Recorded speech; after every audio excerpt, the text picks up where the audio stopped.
of the school are closed to remind the latecomers to be punctual next time.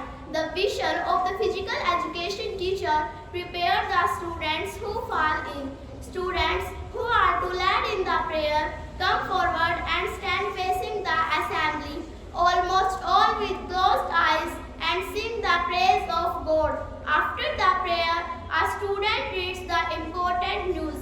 The students quietly